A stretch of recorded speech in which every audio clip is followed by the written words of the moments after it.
everybody. Today I wanted to sit outside and kind of have a little bit of a chat about some of my favorite books that I've used in my evolution as a human into learning more about the natural world, learning more about spirituality, learning more about herbs and natural remedies and all of those sorts of things. I get a lot of questions about where do I start in my spiritual journey? Where do I start learning about herbs? Where do I start learning about all of these great remedies that we can implement into our lives? Breathwork, Ayurveda, yoga, herbs, plant medicine, the earth as medicine, all of those great things. And so I wanted to share some of my favorite books that I've used in my evolution into who I am today to help support you guys in learning about these topics as well. So let's just jump straight into it. I brought my books outside because today is a very sunny day and it's been winter and it's the first week of sun. It's the end of January and we're having a mini heat wave here, so I wanted to soak in as much sun as I can. So I brought them outside to film today. Plus, I just thought it would be fun to hang out by the river with you guys. Okay, so my first book, so we'll start out with my favorite book, my absolute favorite book that I will recommend to everybody anywhere. I've read it about 5 times now. Braiding Sweetgrass. I will recommend this book to literally anybody who asks how they can deepen their relationship with the earth. It is like my Bible. I have read this about 5 times now, and each time I come away with new downloads.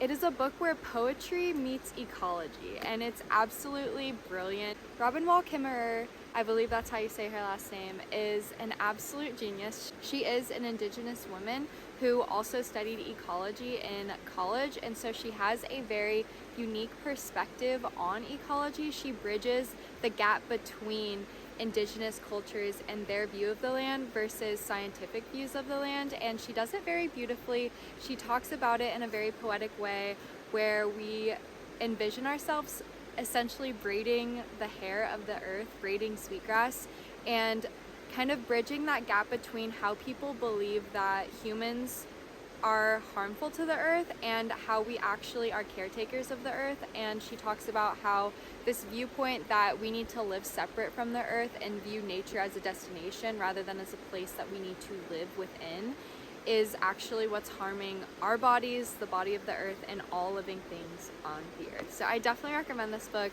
I could not recommend it more, honestly. So if you're somebody that loves to just read a snippet here and there about a spiritual idea and use it to help you journal in the mornings, then I really love Beyond Words. It's filled with a bunch of sweet artwork while also having just really easy to take away, broken down, lead you by the nose spiritual beliefs. It talks a lot about yogic philosophy and how to live in harmony with God and all of creation, which I really love. In that light, I really love learning about Ayurveda. I studied it in school, and so this book, Ayurveda and the Mind, the Healing of Consciousness, really does a deep dive into what Ayurveda is, what the healing of consciousness looks like from the Ayurvedic lens. It talks about yoga and all of its 8 limbs. It does a deep dive into chakras, into energy medicine, into breath work, into just a lot of different elements, how you use the elements to heal through food and through exposure to nature and to living in harmony with the elements and your biological makeup. It talks about the 3 constitutions, Vata, Pitta, and Kapha. It gives you actionable ways to learn about how to implement these philosophies into your life. And in regard to psychology and the chakra system and yoga and energy medicine, I really love Eastern Body, Western Mind. It breaks down all of the different ailments that can pop up in our bodies as a result of living out of tune with the chakra system. So it talks about if you harbor anger, if you harbor resentment, if you experience trauma, and how those can interact in your body through blockages in the chakra system. And it gives you actionable ways to work towards removing those blockages and healing deeply. It talks about how we have an Eastern body, meaning that we have an energetic body that responds well to energetic changes in our medicine system versus our Western mind that sees our body and our mind and our psychological health separately. So it talks really about just bridging the 3 pillars of your health. So I really love this book. It's super great. It's a deep path to your truest self, which I really love. I talk a lot about women's health and how to sync with your cycle. So here are two of my favorite books that I've used to learn about my cycle. The first one being In the Flow. This book is your one-stop shop if you're looking to cycle sync. It talks about the different foods that you should use during the different phases of your cycle, different exercises, and why. It talks about cortisol and when it peaks. It gives you a breakdown of your brain and your body and what's happening in each of the 4 phases and why it's important to sync to those phases to best optimize your health. It's very biohacky, which I'm not the biggest fan of, but if you're looking to cycle sync and you want to biohack your body into just losing weight more efficiently and living in tune with your female hormones, this is a great book for that reason. Another book that I really love for cycle syncing, and specifically using cycle syncing as a form of birth control, I really love Taking Charge of Your Fertility. It breaks down your reproductive system, both male and female, and talks about what the hormones do in the body and different things that you can do in your life to boost your fertility, what things are harming your fertility, like endocrine disruptors, all of those sorts of things. And it also gives a lot of different really clear visuals of cervical mucus and what that looks like during the 4 phases, and talks about how you can chart these changes in your body in order to determine when you're most fertile and use this as a form of birth control. So I really love using this book alongside another app to track my cycle. I want to do a whole video on tracking my cycle and cycle syncing, so if you guys want to learn about that and how I use it as a form of birth control and how I use it to come into my most vibrant self, then comment that down below. I'd love to do a video on that for you guys. So the first book that I ever read in regard to spirituality was Wherever You Go, There You Are. It's basically another one of those books where it gives you short little snippets to read every single day. And I really loved it when I was getting into mindfulness and getting into meditation. I actually read this my freshman year of high school. And so this was really a powerful tool for me to dive deeper into myself and to be still with my body. It is really helpful for people that hate to meditate. Honestly, it's really helpful for people that don't love sitting with themselves. It talks about how you can include meditation and mindfulness into your day-to-day, and it gives you actionable steps to do that. So I really love this book for that reason. In regard to meditation, I really love, of course, Becoming Supernatural by Joe Dispenza.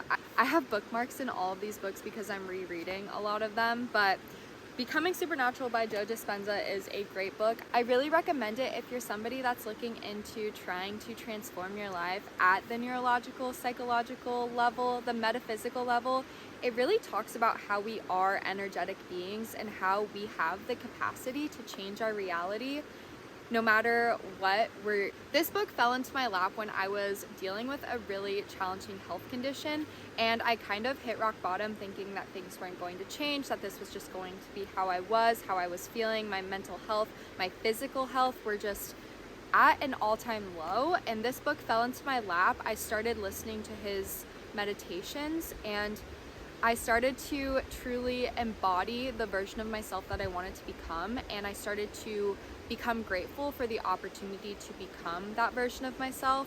And it was all thanks to this book and to Joe Dispenza. I truly, truly recommend this book if you're looking into wanting to make big shifts and wanting to trust your body again, and to just learn more about manifestation. This is a really good book for learning how to manifest things and future versions of yourself and future realities into existence. Okay, my newest favorite book. This has been a new book that has fallen into my lap recently. I got it for Christmas from one of my best friends. It's called The Untethered Soul. This has been on a wish list for me for a long time, but I just never got around to buying it for some reason.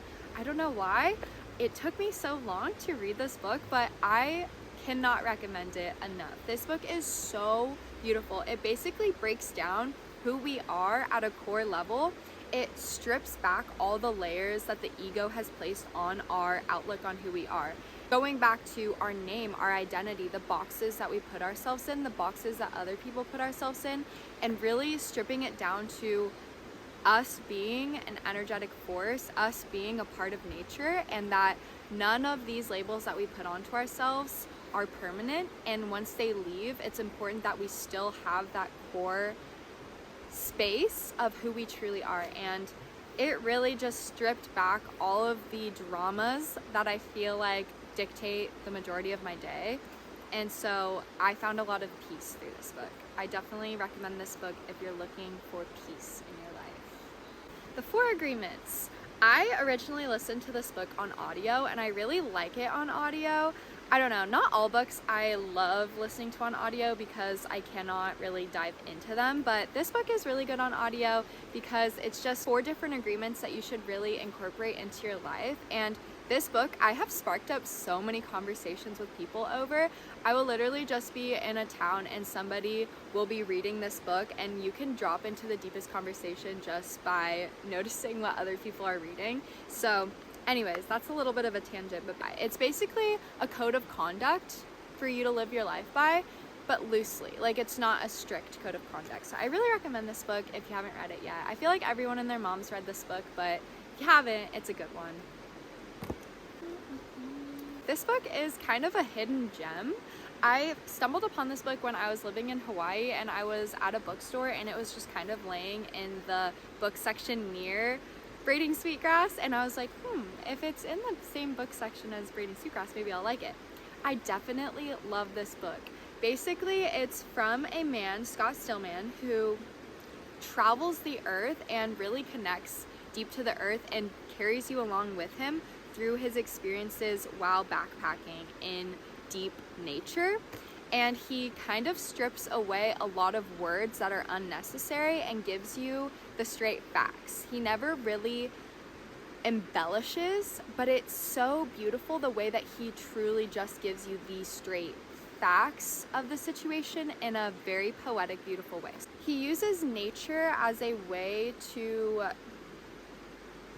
I really resonated with it because I feel like I also use nature as a way to find the truths, the fundamental truths that kind of dictate all of my life because I am nature. So it would just make sense for me to also live by the laws of nature. And I'm somebody that really uses nature as a reminder that the good comes with the bad, and we must take the bad in order to get to the good, and that we should see them as a continual spectrum instead of seeing them as black and white. So let me read you a little bit of a quote so you can hear what I'm talking about. Everything here is in a constant state of flux. Weather can change in an instant. Thunderstorms, hail, snow, blue sky stillness, all is possible. All is welcome. I'll be out here for 6 days. I'm likely to experience it all. See how he's just taking his experience in that moment and really turning it into a spiritual truth. He basically does that throughout the entire book, and I really love it. He takes you through different camping trips, different backpacking trips, and inspires you to want to go explore the desert. I've been rereading The Book of Secrets by Deepak Chopra. This book right here.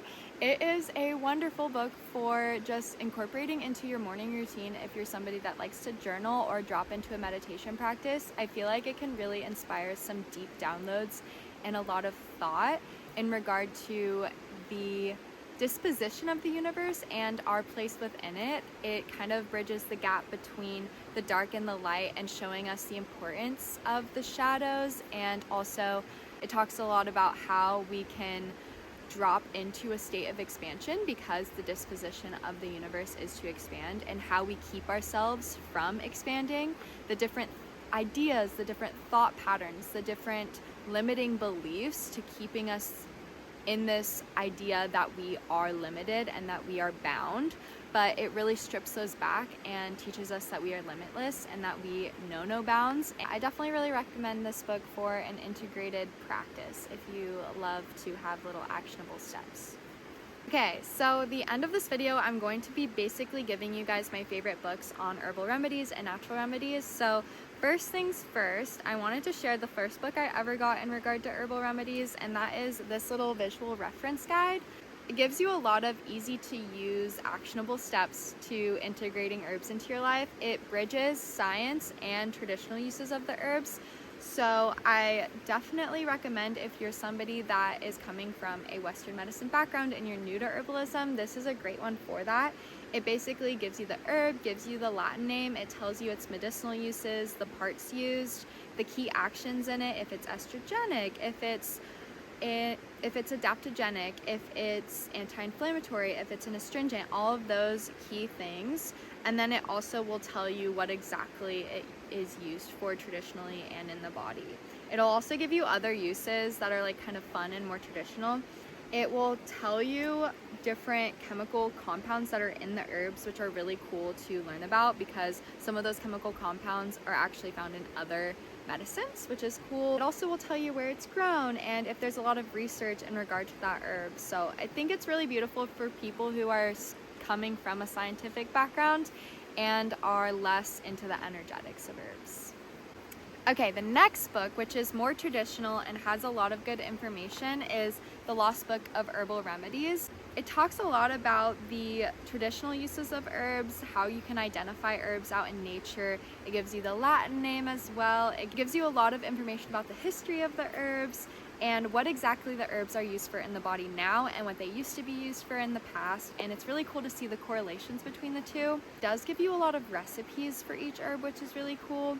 She also starts out the book by telling you how to make your own tinctures and how to make your own salves and all of those great things. So I definitely really like this book. I also really appreciate how she talks about wildcrafting and how to ethically wildcraft, and also how to grow your own herbs and harvest your own herbs, which I feel like is such an important part of the herbal remedy process. I feel like a lot of the times we can just take a pill or take a tincture and not really experience the full breadth of the herb. And so I think having these books and learning about them and seeing them, if you're not somebody that can grow them or be in an environment where they grow, is really beneficial to just see them and learn from them, because there's so much to learn just from the plants. Finally, I really like this illustrated Encyclopedia of Healing Remedies. This book is really beneficial, again, for just giving you the bare minimum of what you should know about plants, and then you can dive deeper into learning about them yourself. But as always, I really recommend just going to the plant first and learning from the plant for your own body, of course with a little bit of information, because you should know the key actions of the plant before you're truly incorporating it in your body, in case there could be some kind of effect that happens on your body that is not wanted. But I definitely recommend, just like if you're wanting to learn about ginger, go get ginger, chew on ginger, feel the sensations that ginger has in your body, in your mouth, then in your digestive system, in your body. Is it warming? Is it cooling? Is it spicy? And that will tell you so much about the herbs. So yeah, those are my favorite books that I have used throughout the years to help my evolution as a human being. I am somebody that loves plants. I love learning spiritual beliefs. I love studying spirituality. I love just learning how the world works. So if you're somebody that also loves those things, these books are definitely something that I really recommend. But yeah, that's about it for today. So until next time, I really want you guys to go and spend some time out in nature. I hope that you're able to get the sun on your face and get some fresh air into your lungs. I hope that you're able to put your bare feet into the ground and soak in those negative ions, those healing electrons into your body. I hope you're able to take some deep belly breaths to regulate your nervous system throughout the days. And I hope that you cook yourself a nourishing meal and learn about something new, because that's what's so fun about life. We can constantly learn. We are offered endless exploration of ourselves internally, externally, through other people, through the earth, through everything in this world, through everything in this existence. So I just want to remind you that you're so loved and that I'm so grateful that you're here. Until next time.